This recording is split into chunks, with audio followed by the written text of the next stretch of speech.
Tonight I have an interpretive speech for you, and what that is it's not like, standing up and giving a speech like this. It's more like acting, and it's called interpretive because you take a speech that somebody else has written, and you basically act it out. But for this speech, I'll be kind of looking above your heads, and you may think that's kind of weird and what I'm staring at, but because we're not allowed to use any props, you have to kind of make up your own props on the fly, and gesture them with your hands, or stare at something that kind of looks like a character that you might be staring at. So, that's what I'll be doing for you, and I guess I'll get started. He's an interesting person, isn't he? I was seized with an ambition to appear in public once. I was young, and not bad looking. Oh.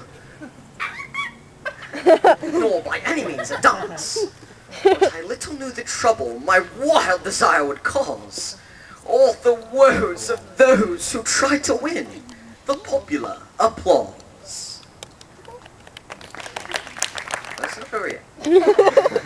My first recital by W.A. Eaton, from The Modern Speaker, copyright 1896, is the story of a young man's first attempt at public speaking, the recitation of Eugene Aram's Dream, a popular poem by the British author Tom Hood. When we seek only to impress, we'll always find ourselves disappointed. Enjoy the comical tale of a young man who learns this lesson the hard way. I had no voice for singing. Do, re, mi. Oh. Me. Oh. So my fancy took its flight. I would study elocution, and in public would recite. So I bought a recitation. And I read it night and day. Until without a single break, I every word could say. I bought a book on action, and studied ease and grace. Ease and grace. Oh! And practiced well before the glass each tragical grimace. Grimace.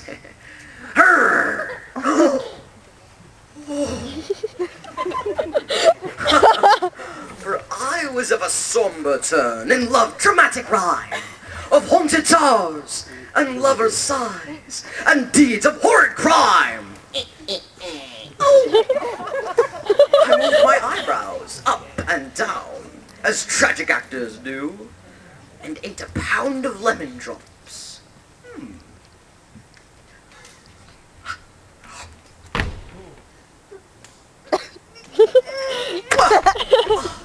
And sticky jujubes, too. I practiced in deep tones. Deep tones? Deep tones. Very deep. And growled like any bear. Until my landlady would ask, "What is that noise up there?" I joined a concert company and had my name put down, and thought my first appearance was the talk of half the town. The piece I had selected was a splendid one to go. I'd heard it oft recited by a fellow that I know. And when you hear the title, I'm sure you'll say, "That's good." 'Twas the most dramatic poem ever written by Tom Hood. I'd seen the ladies clap their hands and give a little scream. Now can't you guess the title? It was Eugene Aram's Dream. Oh. It's rather difficult because of the recurring rhyme, but I thought I had quite mastered that. And now, could bide my time. My name upon the program gave me quite a sudden start. But I knew the words exactly, so I cheered my drooping heart, and I practiced more than ever in deep tones that tragic rhyme, and related all the details of the usher's horrid crime. And at last, that wished-for evening came, as evenings ever will, for whatever we are doing, time is never standing still.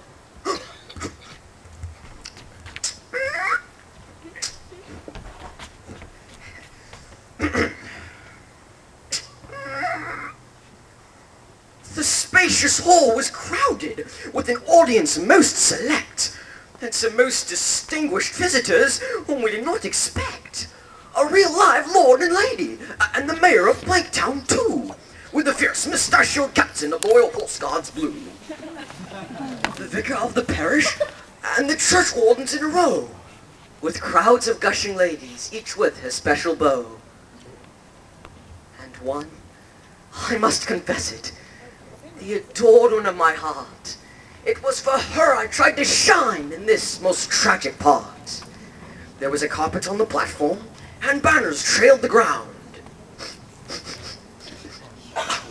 And a scented water fountain threw its perfume spray around, and plants of tropic beauty in pots were blooming there. You scarcely could imagine a scene more wondrous fair. And I looked at my adored one with the glorious hazel eyes, and felt that her applause would be an all-sufficient prize. First a grand piano solo, dun dun dun dun, then a chorus by the choir.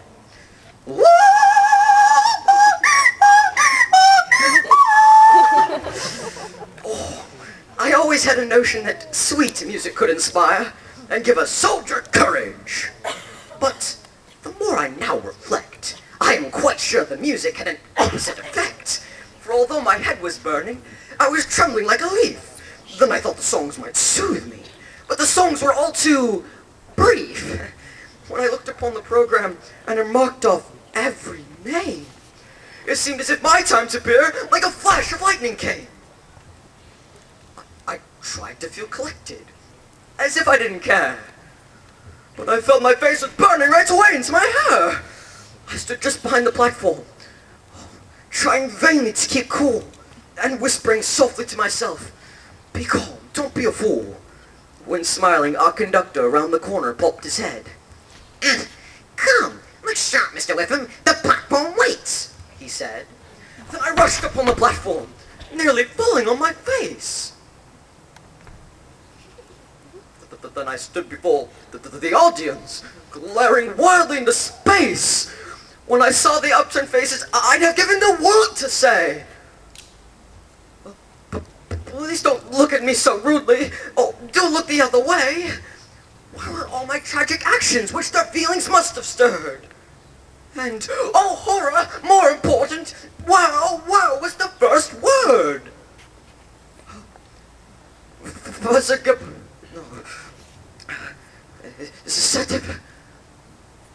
Oh.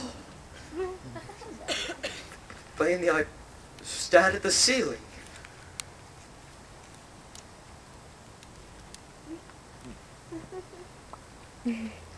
Vainly I stared at the floor.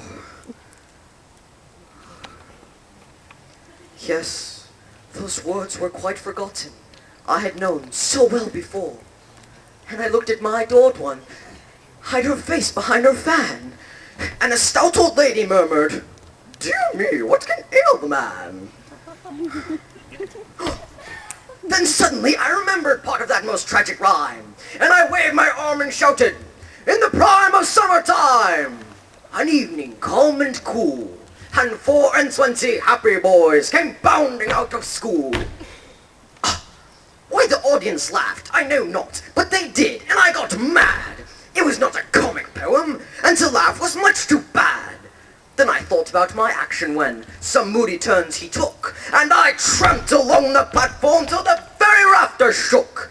Then I reached the thrilling portion where the ladies ought to scream, and I said, "My lad, remember, this is nothing but a dream." But to me it was a nightmare. Awful, but alas, too true. How I wish the creaking platform would but break and let me through. Oh, but for one drink of water to cool my burning tongue. Then I stooped to lift the body, then again I upward sprung. I clasped a splendid rose bush, on my shoulder held it tight. Then I plunged into the audience, scattering it wildly left and right, and I dropped that splendid rose bush on a stout old lady's